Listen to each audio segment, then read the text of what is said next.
It's a time for... You know what it is? Leave it in the comments.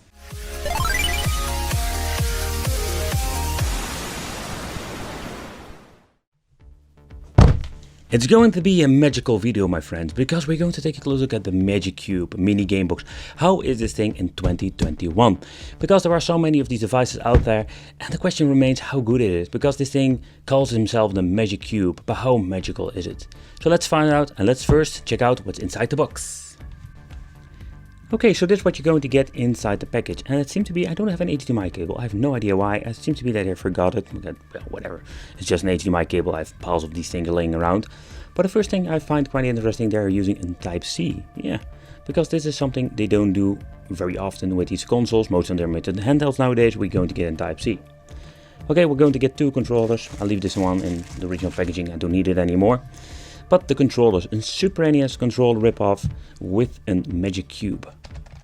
The shoulder buttons, they don't feel that awful.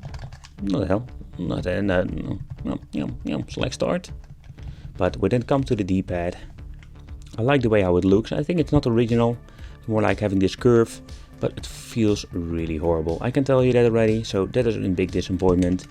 The buttons feel okay. So just a very cheap knockoff Super NES controller, Super Famicom. So I can tell you, no, they don't play like the original, far by. Okay, so having the two toilet paper manuals. So they did forget my HDMI cable, or are this basically two different ones? Let's see. No, they're exactly the same. So we don't have an HDMI cable, but we got two toilet paper manuals. Alright, two for the collection. But in these manuals, what you're going to get are just the basic explanations. What can you do with it? What are the ports for? Oh, the Magic Cube, and I can say this thing is very tiny compared to all the game boxes I've seen. But there is one thing that is very interesting. So let's be clear about the one thing. This thing is not more like an Android box they slapped into a casing. We do see that very often now in 2021. Sometimes like the Super Consoles, they're very creative with it, but this time they made something completely unique. And what is really unique, this thing comes even with a built-in speaker. Yeah, it's quite interesting, and this concept, I've never seen it before like this. We're having two USB ports, we're having a volume controller, yep, for the system and the internal speaker. The other side we're going to get the Type-C for connection for giving this thing some juice, an HDMI out, but this is not our typical cable, this is an HDMI mini if I'm saying correctly. The CF card is over here, and an on and off switch. So there's not a lot to talk about, nevertheless, let's take a close look at the system and how does it play. I'm going to get the main menu look very similar. I'm guessing this device is based on Linux, like some of these handhelds I've reviewed in the past. So as you already can see over here we have a game, movies, music, theme, history, file, image and settings. So let's do a quick through the menu, because maybe this can be very interesting to see we're having something, for example, with aspect ratio.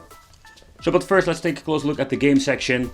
As you can see, it's more like the similar stuff we're going to get with these fake China handhelds and also with the consoles, from 8-bit up to all the way up to PlayStation 1. It is possible that it's going to be running perfectly. That's going to try out a little bit later in the video. So let's go back, movie, music, theme. I'm guessing you can change out the background. Yep, like always. Files, the files you're like browsing through the files itself. History, this is more like if you want to check out what games you've played before. Images, which pretty pictures.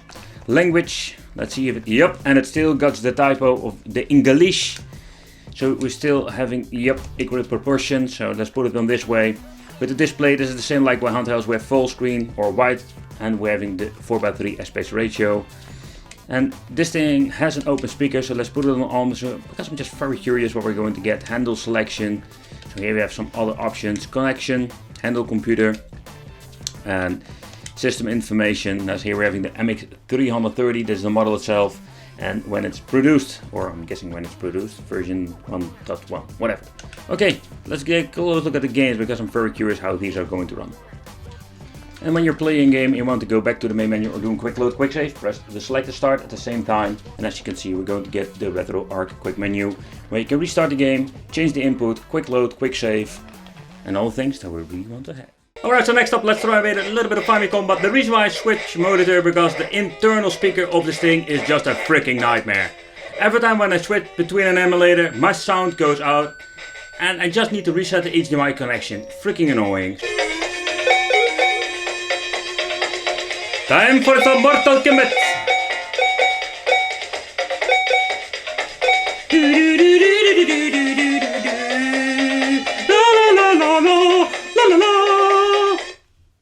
let's go. Hoort!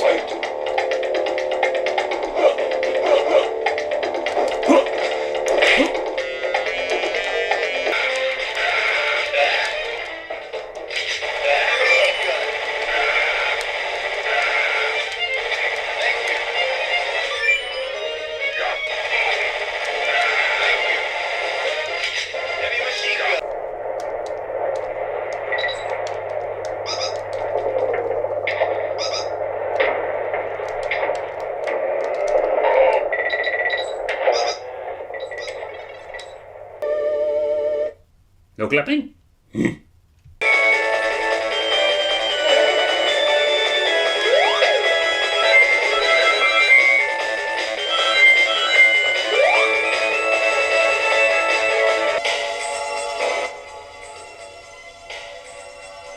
And every single time he's adjusting my volume. Why is he doing that? Really annoying.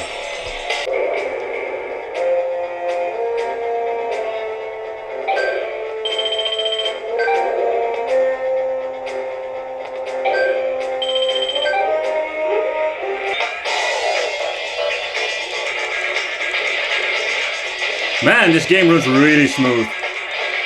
No hiccups, no weird glitches. Oh.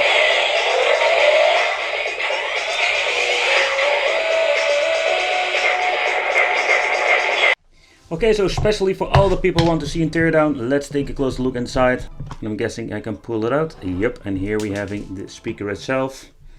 And I must say this thing goes very loud, but I did have some problems with the software itself, simply because when switching between the emulators, out of the nothing, how do you stop working? It's really annoying. Alright, so let's grab ourselves a different screwdriver. My other one was a little bit too small.